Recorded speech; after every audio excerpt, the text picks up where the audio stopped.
The manila envelope landed on my kitchen table with the sound of finality, a crisp slap that would echo in my nightmares for weeks to come. My mother, Helen, stood in the doorway of what I had foolishly believed was my childhood home, her manicured fingers drumming against the doorframe with theatrical impatience. My father, Richard, lurked behind her like a shadow, his once warm eyes now cold as winter stones. 48 hours, Charlotte, Helen announced, her voice carrying the same tone she'd used when telling me Santa wasn't real at age 6. Victoria needs to move in immediately after the wedding, and frankly, it's time you stopped living like a parasite in your sister's house. The words hit me like physical blows. Your sister's house. I had been born in the master bedroom upstairs. I had taken my first steps in this very kitchen. Every childhood memory, every scraped knee bandaged on these counters, every birthday cake that had been cut on this table, all of it suddenly felt like borrowed time. What are you talking about? My voice cracked like I was 13 again, pleading for understanding that would never come. This is my home too. Grandpa left it to both of us when he died. The laughter that erupted from my parents was worse than screaming. It bubbled up from somewhere cruel and calculating, the kind of laughter that comes when someone finally shows their hand in a game you didn't know you were playing.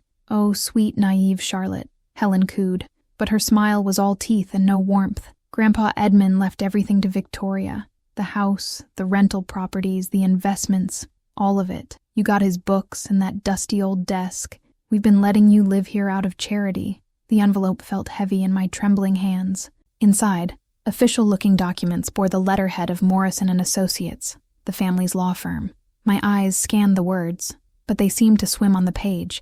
Last will and testament of Edmund Charles Whitmore, sole beneficiary of all real estate holdings. Victoria Ann Whitmore. But he promised me, I whispered, more to myself than to them. He always said this house would be mine someday. He said I was the one who understood what family legacy meant.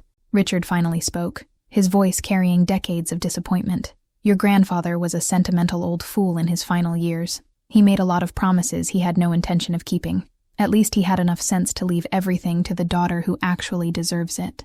Victoria chose that moment to make her entrance, gliding through the front door like she owned the place, which, apparently, she did. Her engagement ring caught the afternoon light, throwing rainbow prisms across the walls I had once covered with my finger paintings. She was radiant in the way that only comes from a lifetime of being cherished, her blonde hair perfect despite the autumn wind outside.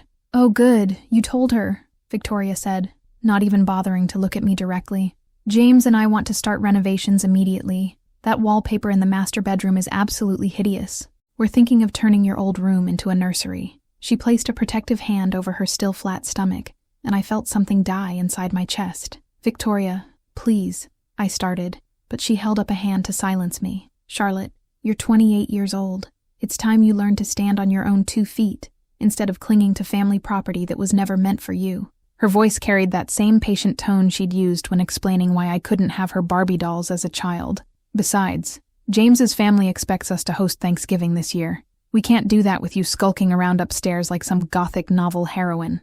The manila envelope crumpled in my fist as I stood there, surrounded by 3 people who had supposedly loved me my entire life. The afternoon sun streaming through the kitchen windows I had helped Grandpa clean every spring, illuminated dust motes that danced like tiny ghosts of all the memories being stripped away from me. Where am I supposed to go? The question escaped before I could stop it, and I hated how small and lost I sounded. Helen shrugged, already turning toward the door. That's not our problem anymore, dear. Maybe try that little apartment complex downtown. I hear they're very accommodating to people in transitional situations. As they filed out, leaving me alone with the legal documents that had just made me homeless, I caught sight of myself in the hallway mirror. The woman looking back at me had my face, but her eyes held a devastation I had never seen before. I looked like someone who had just learned that love was conditional, that family was a privilege that could be revoked, and that home was just a building you could be evicted from. But there was something else in that reflection, something that would take me hours to recognize. Beneath the shock and hurt, there was a flicker of something that looked almost like relief, as if some part of me had been waiting my entire life for them to finally show their true faces. Little did they know, Grandpa Edmund had taught me that the most important family secrets are the ones hidden in plain sight. 24 hours had passed since my world imploded, and I found myself sitting on the floor of my childhood bedroom, surrounded by cardboard boxes that seemed to mock me with their emptiness. The moving company wouldn't come until tomorrow, if I could even figure out where they were supposed to take my belongings. But tonight, I needed to understand how I had become so thoroughly dispensable to the people who had raised me. The family photos scattered across my bed told a story I had been too naive to read properly. In every image, the pattern was there. Victoria front and center, bathed in camera flashes and parental adoration, while I lingered in the background like an afterthought. Even as a toddler, she had possessed an otherworldly beauty that made strangers stop and coo over her in grocery stores. Golden curls, sapphire eyes, and that radiant smile that could make adults do anything she wanted. I picked up a photo from Victoria's 16th birthday party, a lavish affair in the backyard garden that had cost more than most families spent on cars. She wore a white dress that made her look like a young princess, surrounded by dozens of friends from her exclusive private school. I was barely visible in the corner, 14 and awkward in a hand-me-down dress that was too big, holding a piece of cake I probably wasn't supposed to have. "You were always watching her," I murmured to my younger self in the photo, always trying to figure out what made her so special. The answer had seemed simple then. Victoria was everything I wasn't. She glided through life effortlessly while I stumbled. She could make people laugh without trying while my jokes fell flat. She collected boyfriends like trophies while I hid behind books and avoided eye contact with anyone who might notice how thoroughly unremarkable I was. But it was more than just natural charisma. Victoria had been born into a different family than I had, one that existed in the spaces between my parents' interactions with me. When they looked at her, their faces transformed. Helen would light up like Christmas morning, and Richard would soften in ways that made him seem like a completely different person. They saw her as their masterpiece, their proof that they were capable of creating something extraordinary. I remembered the day I finally understood my place in the family hierarchy. I was 12, and I had just won the school's writing contest, the first recognition I had ever received for anything. I had run home, clutching the certificate, desperate to share my triumph with someone who would celebrate with me. I found my parents in the living room, but they were already celebrating something else. Victoria had been chosen as lead in the school play, despite being 2 years younger than the traditional age for the role. "That's wonderful, Charlotte," Helen had said absently when I showed her my award, not even looking away from Victoria's costume sketches. "Put it on the refrigerator." Meanwhile, Richard was already on the phone with his brother, bragging about Victoria's theatrical debut. "She's a natural performer," he boasted. "The director said she has more talent than kids twice her age." That night, I had stared at my writing certificate, magneted to the refrigerator between grocery lists and takeout menus, and realized that my achievements would always be footnotes in the story of Victoria's brilliance. I was the supporting character in my own family's narrative. The pattern had continued through high school and college. Victoria studied art history at an expensive liberal arts school, funded entirely by our parents, while I worked 2 jobs to put myself through community college for my teaching degree. Victoria's gallery showings were attended by the whole family. My graduation ceremony conflicted with one of her art exhibitions, so I walked across the stage alone. When Victoria announced her engagement to James Rothschild, yes, those Rothschilds, the family had gone into full celebration mode. The engagement party was a who's who of the city's elite, held at the country club where Victoria and I had spent childhood summers. I had helped plan every detail, watching my parents transform into people I barely recognized as they networked with society families and planned a wedding that would be featured in Town and Country. "She deserves all of this," Helen had told me that night, mistaking my stunned silence for admiration. "Victoria has always been destined for something special. Some people are just born to shine." The implication was clear. I was not one of those people. But as I sat among the detritus of my uprooted life, I found myself remembering conversations that had been drowned out by Victoria's spotlight. Grandpa Edmund pulling me aside at family gatherings, his weathered hands gentle on my shoulders as he told me stories about the family's history. His eyes would focus on me with an intensity that made me feel like I was the most important person in the world. "Charlotte," he would say, "you have something your sister doesn't. You see people for who they really are, not who they pretend to be. That's a rare gift, and someday it will serve you well." I had thought he was just being kind to the less favored grandchild. Now, packing away my life into boxes, I wondered if he had been trying to tell me something else entirely. My phone buzzed with a text from Victoria. "James wants to know if you're planning to take that awful bookshelf, the one with all those dusty old novels. It really doesn't fit our aesthetic." I stared at the bookshelf in question, a massive oak piece that Grandpa had given me for my 18th birthday. He had insisted on moving it into my room himself, even though it barely fit through the doorway. At the time, I had thought it was just another hand-me-down. Now, I realized it might be the only thing in this house that was truly mine. "You can have everything else," I typed back, But the bookshelf comes with me. For the first time in 24 hours, I smiled. The bookshelf stood in my childhood bedroom like a monument to all the conversations that had shaped me, each volume a silent witness to the afternoons I had spent with Grandpa Edmund in his study. As I began removing the books, carefully, reverently, I could almost hear his voice again, rich with the kind of wisdom that only comes from a life fully lived. "Books are time machines, Charlotte," he had told me when I was 8 years old, watching me struggle with a chapter book that was probably too advanced for my reading level. "Every time you open one, you step into another world, another life, another way of understanding everything you thought you knew." Grandpa's study had been my sanctuary throughout childhood, a place where the rest of the family's dynamics couldn't touch me. While Victoria commanded attention in the living room with her latest performance or achievement, I would slip away to the book-lined room at the back of the house, where Grandpa would be waiting with tea that was probably too strong for a child, and stories that were definitely too honest for most adults. He had been different with me than he was with Victoria. With her, he was indulgent and proud, the way grandfathers are supposed to be with their beautiful, accomplished granddaughters. But with me, he was conspiratorial. He treated me like a trusted confidant, sharing family history that felt like state secrets, and asking my opinion on matters that seemed far too important for someone my age. "Your great-great-grandmother, Catherine Whitmore, was considered quite scandalous in her time," he had whispered during one of our afternoon sessions, pulling out a daguerreotype of a stern-faced woman with intelligent eyes. She insisted on managing her own finances and refused to let her husband make any major decisions without her approval. The other society wives thought she was practically a revolutionary. I had been 12 then, just beginning to understand that women hadn't always been allowed to have opinions about money or property. What happened to her? She outlived 3 husbands and ended up controlling one of the largest shipping fortunes on the eastern seaboard. His eyes had twinkled with mischief. She also had very strong opinions about how family wealth should be preserved and protected. Some of those opinions made their way into legal documents that are still quite relevant today.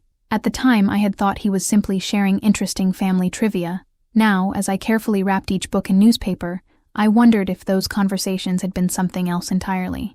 A kind of education I hadn't known I was receiving. Grandpa had always been fascinated by family legacy, but not in the way my parents were. They saw legacy as reputation and social standing, the kind of inheritance that could be displayed at country club events and charity galas. Grandpa understood legacy as responsibility, as something that required wisdom to protect and courage to honor. "The Whitmore name means something in this city," he had explained during one particularly memorable afternoon when I was 16.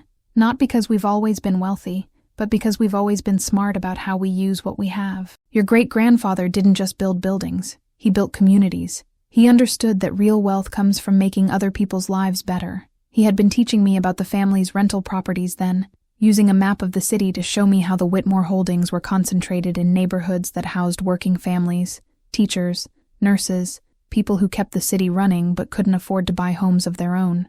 Property ownership is a sacred trust," he had said, his finger tracing the boundaries of buildings that housed dozens of families. "You're not just collecting rent, you're providing stability, security, the foundation that lets people build their lives. Never forget that with great ownership comes great responsibility." Victoria had never shown any interest in these conversations. When Grandpa tried to include her in discussions about family history or business matters, she would listen politely for a few minutes before finding an excuse to leave. "Business is so boring," she would say with a laugh. "I'll leave all that complicated stuff to the accountants." My parents had seemed relieved by her disinterest. "Victoria has more important things to focus on," Helen would say, whenever Grandpa suggested including her in estate planning discussions. "She doesn't need to worry her beautiful mind with all those tedious details." But I had been fascinated by every detail. The way property values shifted with neighborhood changes, the careful balance between maintaining buildings and keeping rents affordable, the complex web of investments and holdings that allowed the family to support local charities and fund scholarships for kids from working-class families. "You understand what I'm really talking about," Grandpa had told me during our last serious conversation, just 6 months before his death. He had been tired that day, his usual energy dimmed by the cancer treatments he insisted on hiding from the rest of the family. "Victoria sees buildings as assets, but you see them as homes. Your parents see money as status, but you see it as opportunity. That kind of understanding can't be taught. It's either in your heart or it isn't."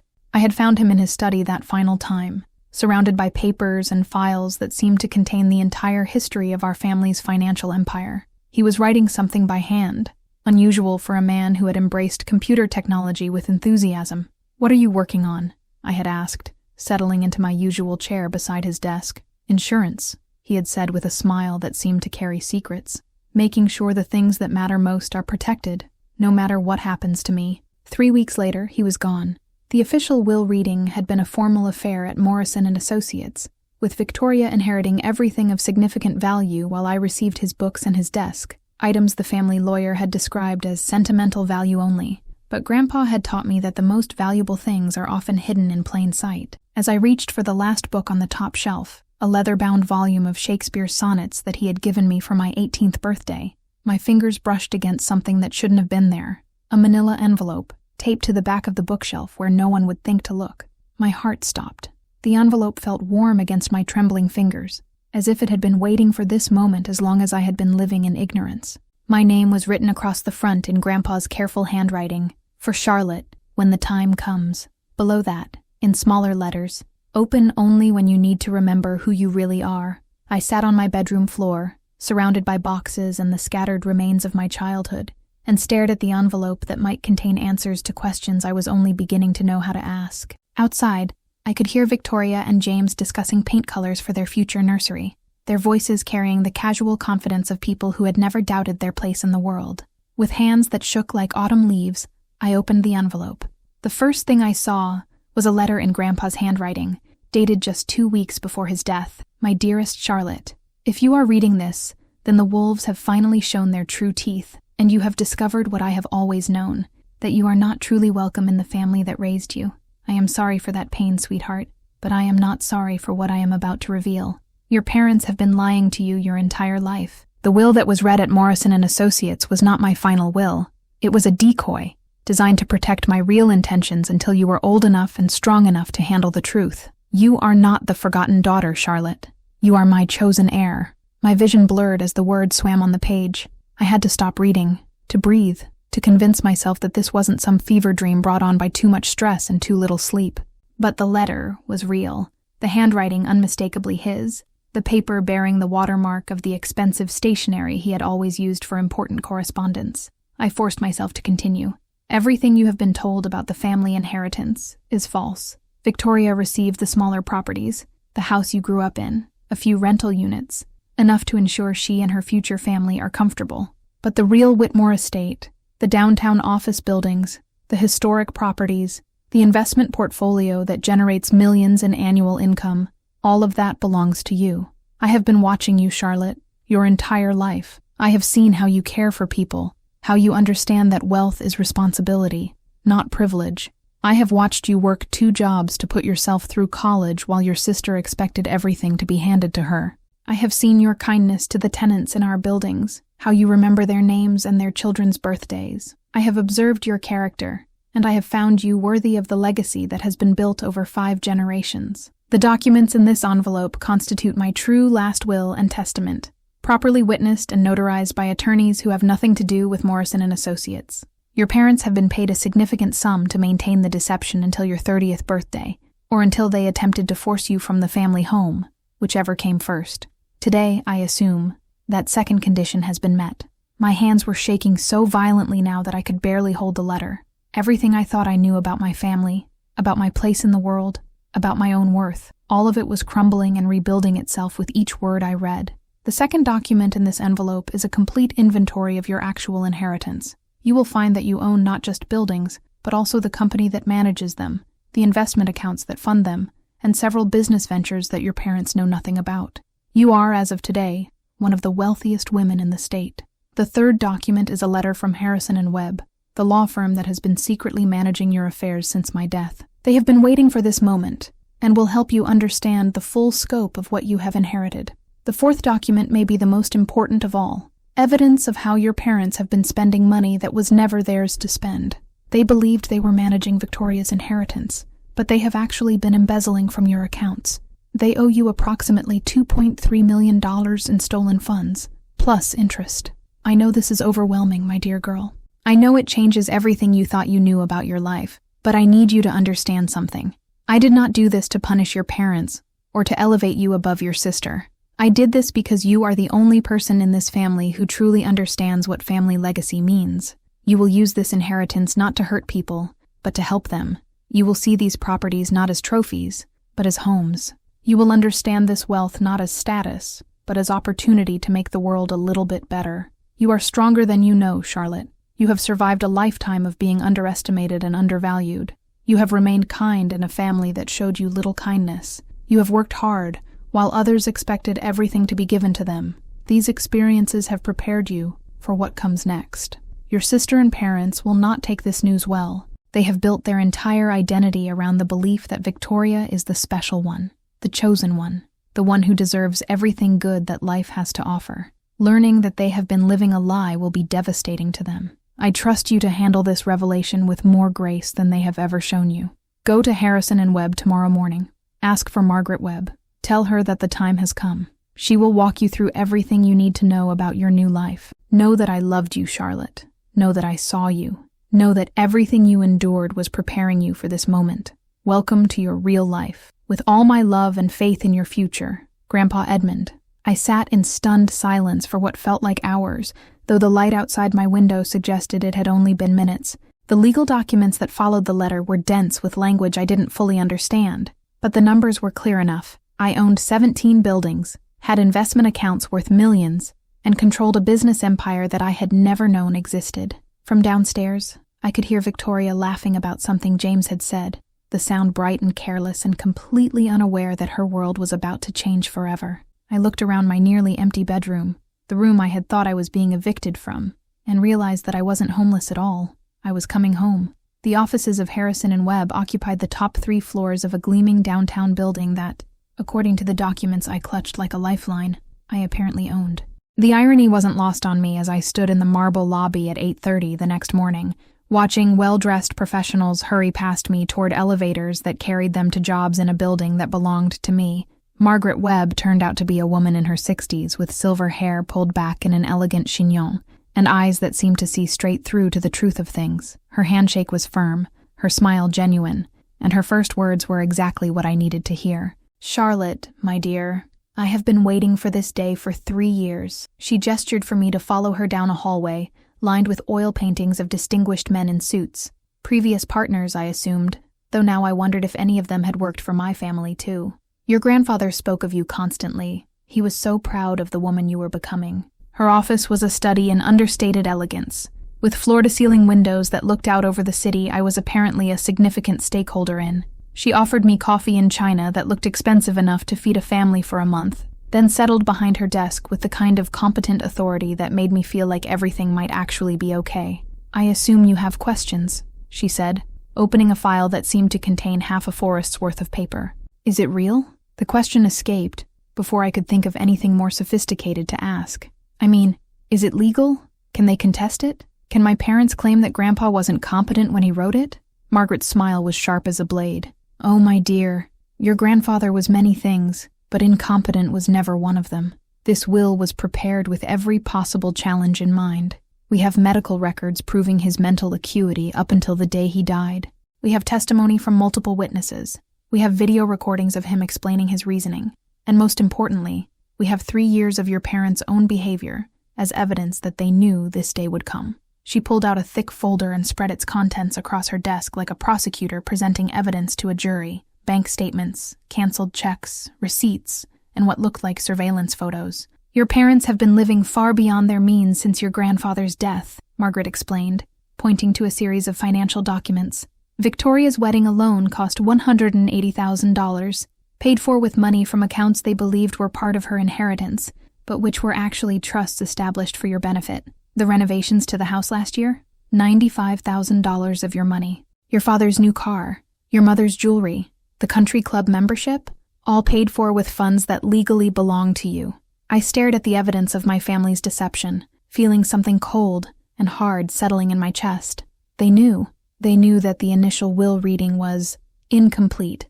They were told that additional provisions would be revealed when you turned 30, but they chose to interpret that as meaning they had free access to all family funds until that date. Margaret's voice carried the clinical detachment of someone who had seen every possible way that money could corrupt family relationships. They were explicitly told not to touch the principal in the investment accounts, but they assumed that prohibition didn't apply to them. She handed me a document that looked like a contract. This is the agreement your parents signed 3 years ago. In exchange for maintaining the fiction that Victoria inherited everything, they received a payment of $500,000 and the right to live in the family home until you claimed your inheritance. They also agreed to pay all expenses related to maintaining your properties from the designated management accounts, not from the principal inheritance. I read through the contract, my lawyer's training finally proving useful for something other than tenant disputes and property management. The language was clear. My parents had been paid to lie to me, and they had violated the terms of their agreement by using my money for personal expenses. What happens now? I asked. Margaret's smile turned predatory. Now we have options. We can demand immediate repayment of all misappropriated funds, plus interest and penalties. We can file criminal charges for embezzlement. We can evict them from the property they've been treating as their own. Or, she paused dramatically, we can offer them a choice. What kind of choice? The kind that will let them maintain their dignity while ensuring they understand the new reality. She pulled out another set of documents. We offer them the opportunity to repay what they've stolen through a structured payment plan. They can remain in the family home as tenants, paying market rate rent. Victoria can keep the small properties she actually inherited.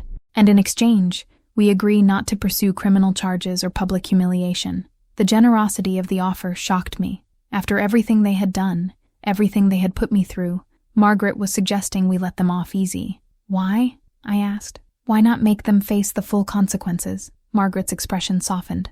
Because your grandfather's final instructions were very specific about how this should be handled. He didn't want revenge, Charlotte. He wanted justice. He wanted you to have what was rightfully yours.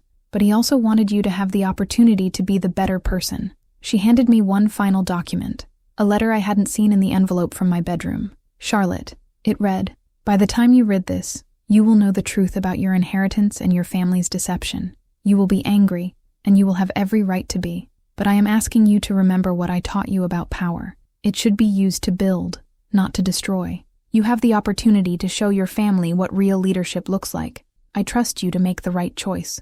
I folded the letter carefully and looked out the window at the city sprawling below me. Somewhere down there, my parents were probably planning how to spend money that had never belonged to them, while my sister dreamed of a future built on foundations of sand. When do we tell them? I asked. Margaret checked her watch. How does this afternoon sound? I've taken the liberty of scheduling a family meeting for 2 o'clock.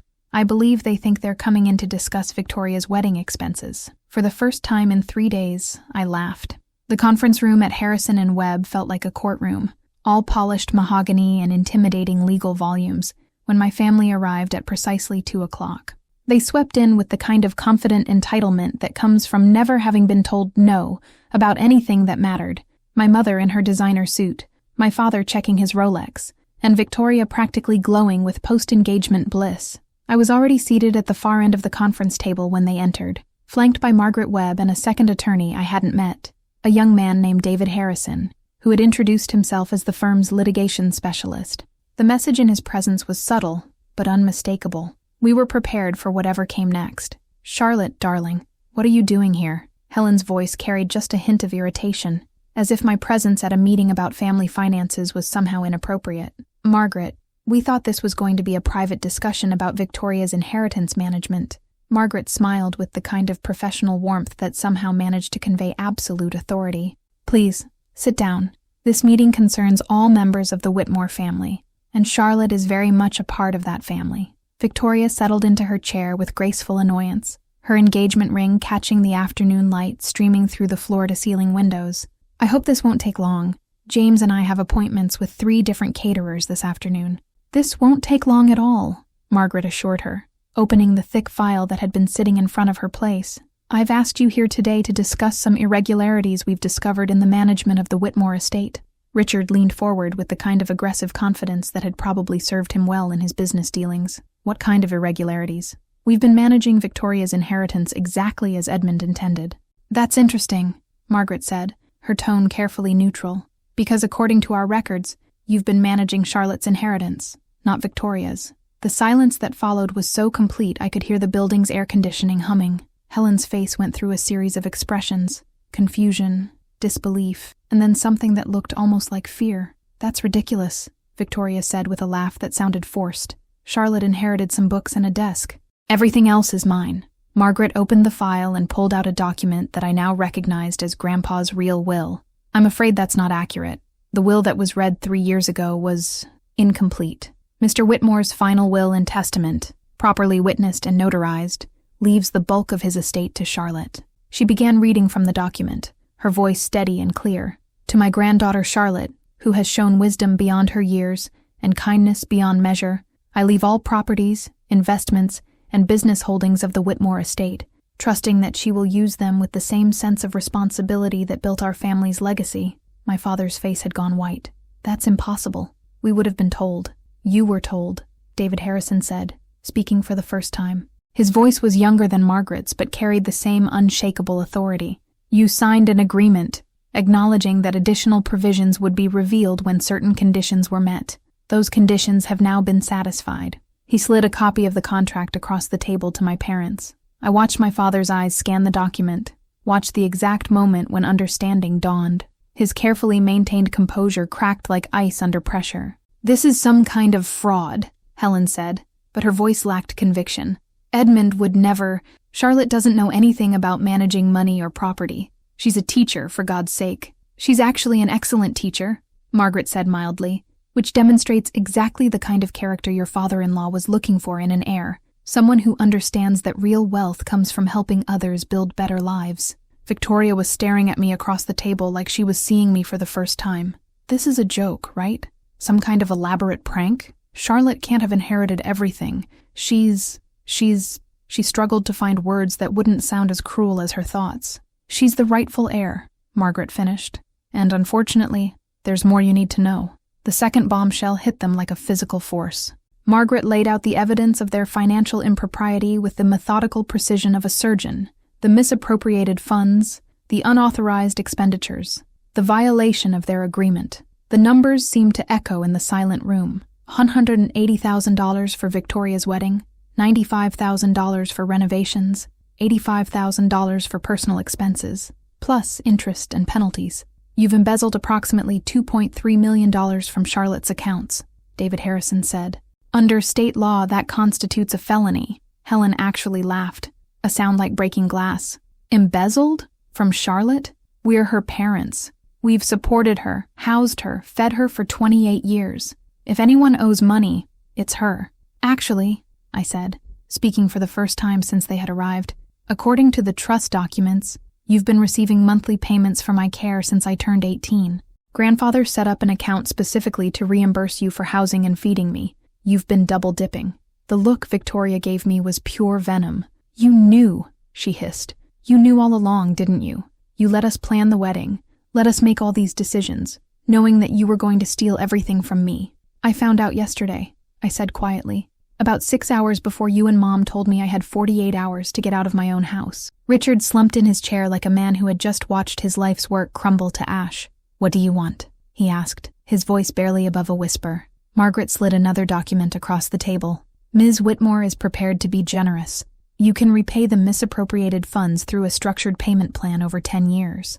You can remain in the family home as tenants at market rent. Victoria keeps the properties she actually inherited, and we agree not to pursue criminal charges.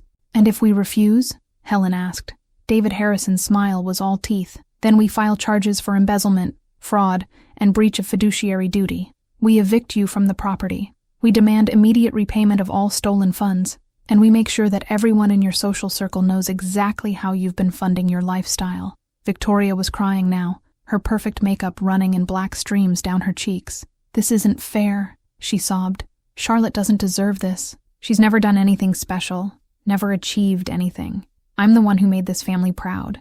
I looked at my sister, my beautiful, accomplished, utterly entitled sister, and felt something that surprised me. Not anger, not satisfaction, but pity. She had built her entire identity on being the favored one, the special one, the one who deserved everything good that life had to offer. Now she was learning that favoritism and entitlement weren't the same as worthiness. You have 24 hours to decide, Margaret said, closing her file with finality. The offer expires tomorrow at 5 o'clock.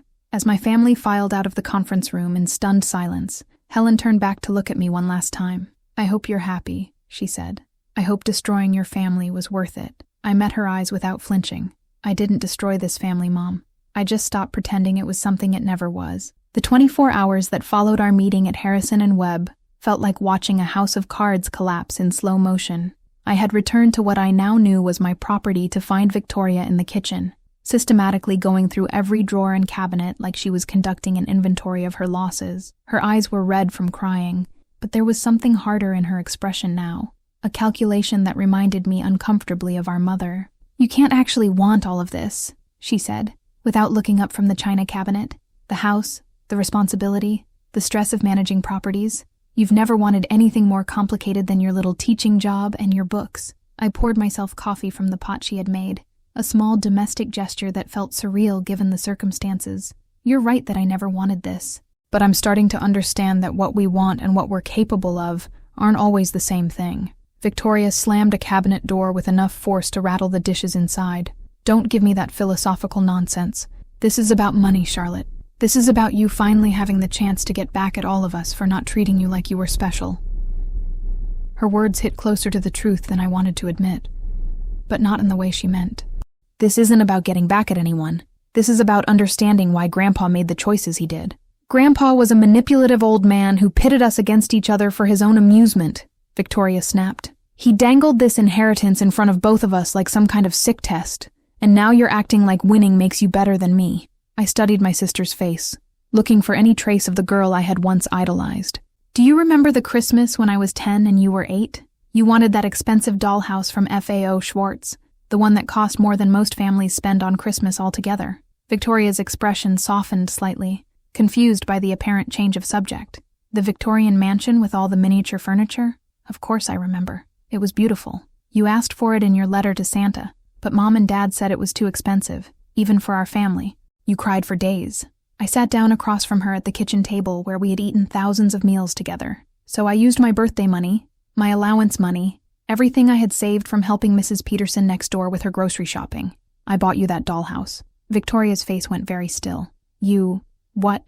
"I worked for 3 months doing odd jobs around the neighborhood to earn enough money. I wanted you to have it because I thought it would make you happy, and your happiness mattered more to me than anything I could buy for myself." She was quiet for a long moment, staring at her hands. "I remember that dollhouse. I played with it for maybe 2 weeks before I got bored and moved on to something else.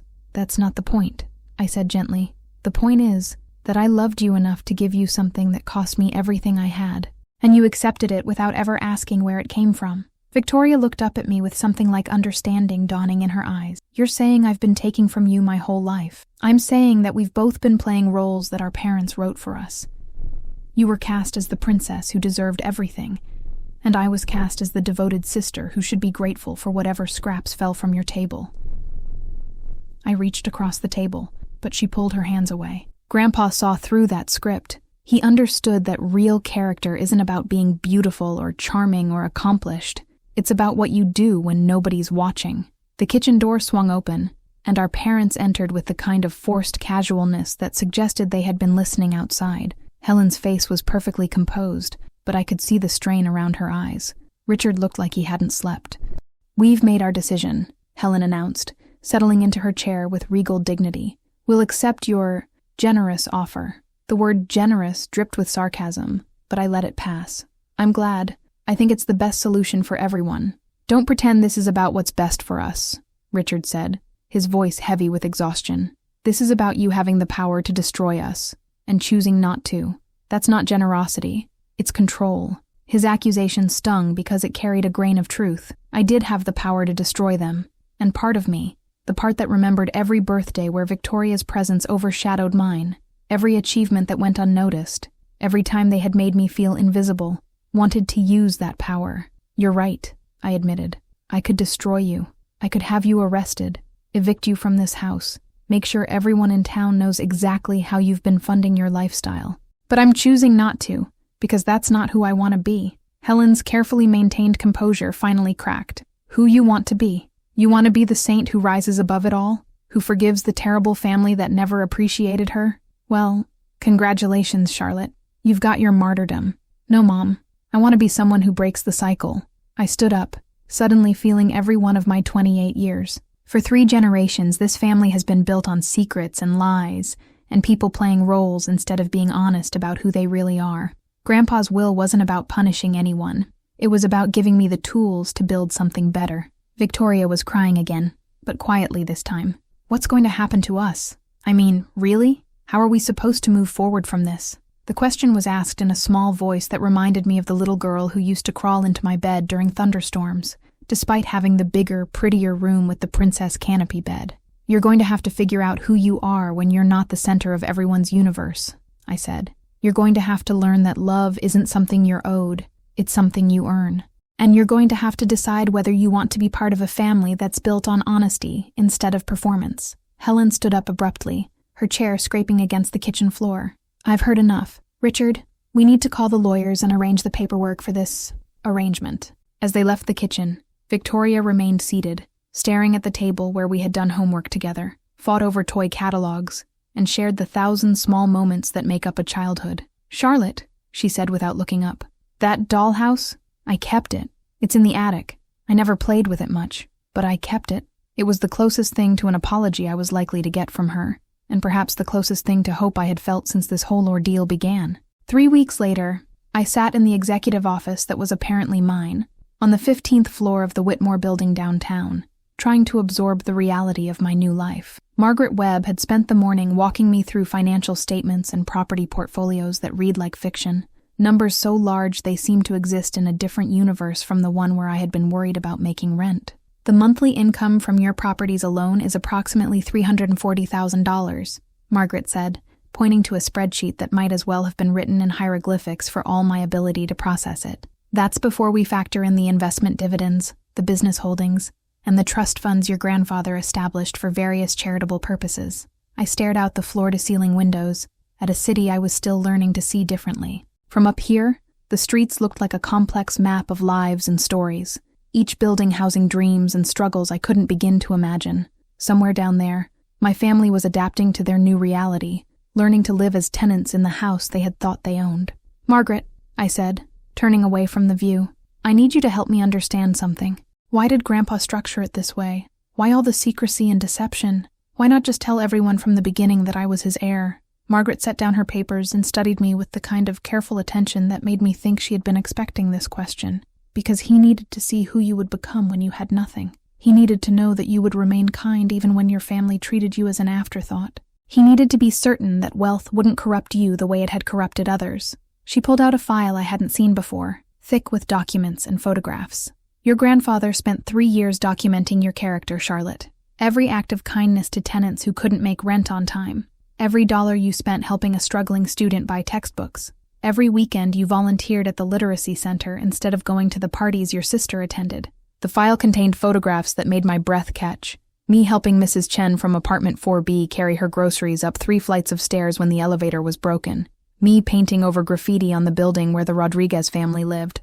Not because anyone asked me to, but because I knew it would make them feel safer. Me tutoring kids at the community center, surrounded by children whose faces glowed with the possibility of learning. He had you followed?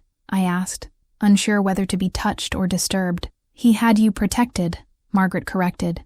There's a difference. Your grandfather understood that wealth makes people targets, and he wanted to ensure that you were safe while he determined whether you were worthy of the responsibility he was considering giving you. She showed me more documents, bank records showing anonymous donations to families facing eviction, scholarship funds that had quietly paid for college tuition for dozens of kids from working-class neighborhoods, medical bills that had been mysteriously covered for tenants facing financial crisis. You were already managing part of your inheritance, Margaret explained. Every time you helped someone, every act of generosity, every choice to put other people's needs before your own comfort, that was funded by accounts your grandfather had established in your name. The revelation was overwhelming. For years, I had struggled to help people with money I didn't really have, working extra jobs and stretching my teacher's salary to fund what I thought were personal acts of charity. Now, I learned that my grandfather had been quietly supporting my efforts all along. There's more, Margaret said gently. Your grandfather also documented your family's behavior during the same period. She pulled out another file, this one considerably less flattering. Photographs of my parents at expensive restaurants, receipts for luxury items purchased with money that belonged to me, records of Victoria's shopping sprees and spa treatments, all funded by what they believed was their legitimate inheritance. He wanted you to see the contrast, Margaret explained. Not to be cruel, but to help you understand the choice you were being asked to make. You could become like them, self-serving, entitled, focused on personal pleasure over social responsibility. Or you could become something better. I studied the photographs of my family's excess, feeling a complicated mixture of sadness and clarity. They weren't evil people, just people who had never been taught that privilege comes with responsibility. They had been raised to believe that wealth was about what you could take from the world, not what you could give back to it. "What happens now?" I asked. Margaret smiled, and for the first time since I had met her, the expression looked genuinely warm instead of professionally pleasant. "Now you get to decide what kind of legacy you want to build. Your grandfather has given you the tools, one of the largest private real estate portfolios in the state, investment accounts worth tens of millions of dollars, and business holdings that generate enough income to fund whatever vision you choose to pursue." She handed me a leather-bound notebook that I recognized as one of Grandpa's journals. "He left this for you to read when you were ready to understand his final gift." I opened the journal to find pages filled with his careful handwriting, but these weren't financial records or legal documents. These were dreams, detailed plans for affordable housing developments, scholarship programs for first-generation college students, business incubators for entrepreneurs from underserved communities, and community centers that would provide everything from childcare to job training. He spent the last 5 years of his life designing a blueprint for how wealth could be used to actually improve people's lives, Margaret said. "Everything is ready to implement. The legal structures are in place. The funding is allocated. The partnerships are established. All it needs is someone with the vision and character to make it happen." I flipped through pages of architectural drawings, budget projections, and partnership agreements with local nonprofits and educational institutions. It was a master plan for social change, designed by a man who understood that true legacy isn't measured in dollars accumulated, but in lives improved. "He really believed I could do this?" I asked. "He knew you could do this," Margaret corrected. "The question is, do you believe it?" The repayment plan stretched out before my family like a road through a desert. 10 years of monthly payments that would drain their comfortable lifestyle down to its bare bones. I watched from my new office as the reality of their situation settled in, each of them adapting to their reduced circumstances in ways that revealed more about their character than decades of family dinners ever had. Richard aged 10 years in the first month. The man who had strutted through country club events with the confidence of inherited wealth now moved through the world like someone who had lost his way. His business partnerships, built largely on his reputation as a member of the wealthy Whitmore family, began to crumble as word spread about the reorganization of the family finances. Without the social status that had opened doors for him, he discovered that his actual skills were not nearly as valuable as he had believed. Helen threw herself into what she called damage control, spinning a narrative for their social circle about how they had chosen to downsize and simplify their lives. But the lies were transparent to anyone who had watched them live beyond their means for 3 years. The designer clothes were replaced with department store alternatives. The weekly salon appointments became monthly. The elaborate dinner parties stopped altogether. Victoria's transformation was perhaps the most dramatic. Stripped of the financial safety net that had allowed her to drift through life without developing any real skills, she was forced to confront the question of who she was when she wasn't the golden child. The wedding had been postponed indefinitely when James's family learned about the true state of the Whitmore finances. Apparently, marrying into money was appealing, marrying into debt was not. I found her in the family home one afternoon when I stopped by to collect some of Grandpa's papers from his study. She was sitting in the kitchen where we had shared our last real conversation, staring at a stack of bills with the kind of focused attention she had once reserved for magazine spreads about celebrity weddings. "James broke up with me," she said, without looking up when I entered. His mother told him that the family couldn't afford to be associated with people who had financial irregularities. I poured myself coffee from the same pot we had shared weeks earlier, noting that it was a cheaper brand than what our family had always used. "I'm sorry," Victoria laughed, but there was no humor in the sound. "Are you? Really? Because it seems like everything that's happening to us is exactly what you wanted." What I wanted was for someone to finally be honest about what was really happening in this family. I sat down across from her, seeing my sister clearly for perhaps the first time in our lives. "I never wanted you to lose James. I wanted you to choose someone who loved you for more than your trust fund. That's easy to say when you're the one with the trust fund now." Victoria's voice carried an edge of bitterness that made her sound older. "You get to be generous and philosophical because you're not the one who lost everything. I lost everything too," I said quietly. "I lost the illusion that I had a family who loved me unconditionally. I lost the fantasy that if I just tried hard enough, worked hard enough, was good enough, I could earn my place at this table. I lost the safety of believing that love wasn't something I had to prove I deserved. Victoria was quiet for a long moment, her fingers tracing patterns on the kitchen table that had anchored our childhood. Do you remember when we were kids, how we used to play house in the garden? You always wanted to be the mom, and I always wanted to be the princess who got rescued. I remember you getting bored with playing house and wandering off to find something more interesting, I said. I remember playing alone a lot. I never understood why you wanted to be the mom, Victoria continued as if I hadn't spoken. The mom had to take care of everyone else, make sure everyone was happy, clean up all the messes. The princess just had to be beautiful and wait for someone to give her everything she wanted. She looked up at me then, and I saw something in her eyes that might have been the beginning of self-awareness. I've been waiting my whole life for someone to rescue me. First Mom and Dad, then James, and I never bothered to learn how to rescue myself. It's not too late to learn, I said. Victoria shook her head. Yes, it is. I'm 26 years old, and I have no real education, no job skills, no experience with anything harder than choosing between caterers. I don't even know how to balance a checkbook. So learn, I said simply. Start with something small. Get a job, any job. Take a class. Figure out what you're actually good at when it's not just about being pretty and charming. You make it sound so easy. I didn't say it was easy. I said it was possible. I stood up, suddenly tired of being the one who had to offer comfort to the people who had spent years making me feel worthless. Victoria, you can spend the next 10 years being bitter about losing a life you never really earned, or you can spend them building a life that actually belongs to you. But that's your choice to make. As I gathered Grandpa's papers from his study, I found myself thinking about the different ways people respond to losing their illusions. Some people, like my parents, doubled down on their resentment and spent their energy trying to maintain a facade that fooled no one. Others, like Victoria, seemed paralyzed by the discovery that they weren't who they thought they were. But some people, and I was beginning to hope I might be one of them, used the loss of their illusions as an opportunity to build something real. The family home felt different now, like a museum of someone else's life. I could see the spaces where my childhood had unfolded, but they no longer felt like they belonged to me. This house had been a stage where we had all performed roles written by people who confused love with favoritism, success with entitlement, and family with competition. Now, it was just a house, and I was just a woman who had finally stopped waiting for other people to tell her who she was supposed to be. 1 year later, I stood in the community room of the Whitmore Learning Center, watching 12-year-old Marcus Rodriguez read his essay about what he wanted to be when he grew up to an audience of parents, teachers, and community leaders. His words carried the kind of hope that only comes from someone who has been given a glimpse of possibilities they never knew existed. I want to be an architect, Marcus said, his voice growing stronger with each sentence. I want to design houses that families can actually afford, in neighborhoods where kids like me can walk to school and their parents can walk to work.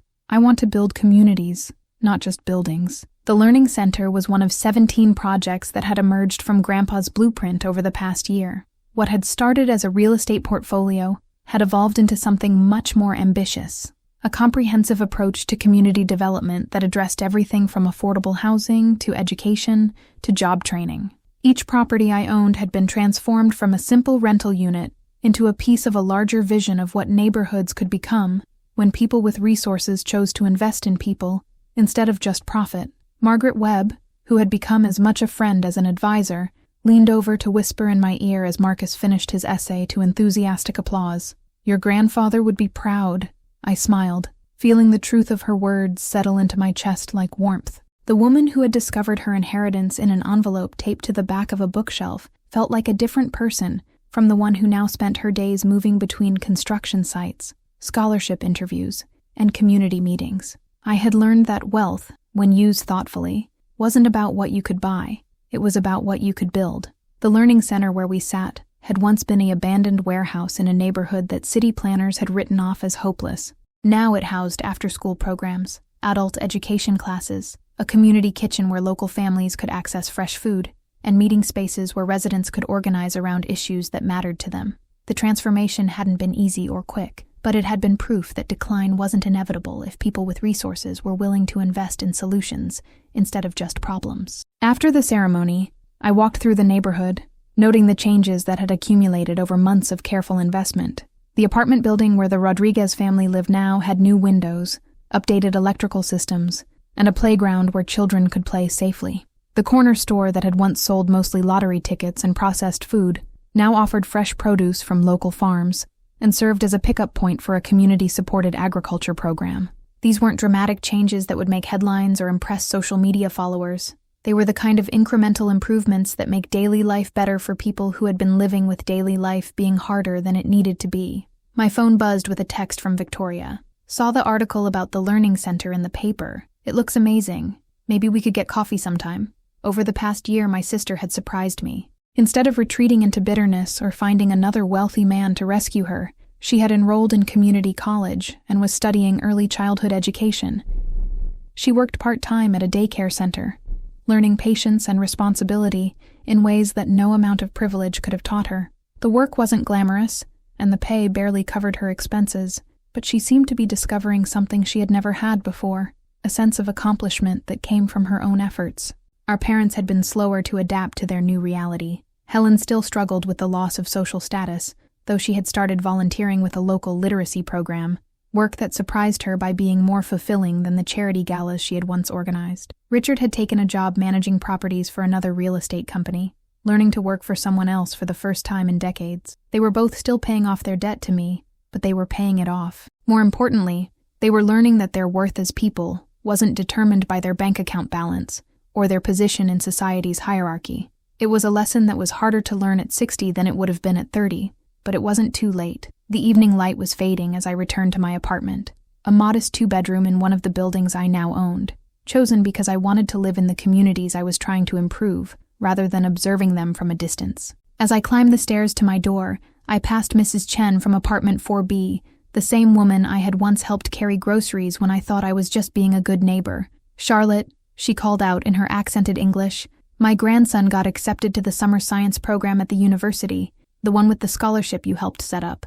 I smiled, remembering the 10-year-old boy who had once been afraid to speak in class and now dreamed of becoming a marine biologist. "That's wonderful, Mrs. Chen. He's going to do amazing things." In my apartment, I made tea and settled into the chair by my window, looking out at the neighborhood that had become my home in ways that the family house had never been. The view wasn't as impressive as the one from my office downtown, but it was real. It was a place where people built lives and raised families and worked toward futures that were better than their presents. I pulled out the letter I had written to Grandpa earlier that day, a tradition I had started as a way of staying connected to the man whose vision had made all of this possible. Dear Grandpa, today I watched a 12-year-old boy stand up in front of his community and declare his intention to become an architect who builds affordable housing. He's living in affordable housing that didn't exist a year ago, attending programs that were funded by investments you made decades before he was born. I think I'm finally beginning to understand what you meant about legacy. It's not about the money you accumulate or the properties you own. It's about the lives that are better because you chose to use your resources to build up, instead of just building wealth. Thank you for seeing something in me that I couldn't see in myself. Thank you for trusting me with this responsibility. And thank you for teaching me that the most important inheritance isn't what you leave to your family. It's what you leave for your community. Love, Charlotte. Outside my window, the neighborhood settled into evening rhythms. Children played in the newly renovated park, while their parents sat on benches that had been installed as part of a community improvement project. Teenagers walked home from after-school jobs and tutoring programs, their conversations full of plans and possibilities. It wasn't perfect. There were still problems to solve, challenges to address, and families who needed more support than any single person or organization could provide. But it was better than it had been, and it was getting better every day. I had started this journey as someone who didn't know where she belonged. Now I was someone who belonged to something larger than herself, a community of people working together to build the kind of future where everyone had a chance to thrive. The laughter that had once destroyed me in my family's kitchen seemed like it belonged to a different lifetime. Now, when I heard laughter, it came from children playing in safe spaces, from adults who had found stable housing and meaningful work, from families who were building lives instead of just surviving them. I was finally home.